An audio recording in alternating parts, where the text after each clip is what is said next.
Ikaw, masyado ka. Ang yabang-yabang mo. Alam mo naman kung sino ka. Paano ako naging mayabang? Hindi naman ako mayabang. Alam mo naman, makasabi ka talaga. Huwag kang ganyan. Tanda-tanda mo na, nasabihan mo ako ng ganyan.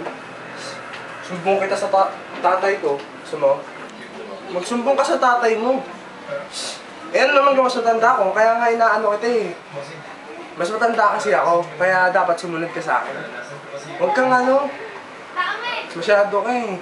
Puro ka lang yung gusto mo eh. Dapat tumutulong ka rin. Hindi ganyan ginagawa mo. Alam mo, sino ka? Hindi naman ako puro kalayaw.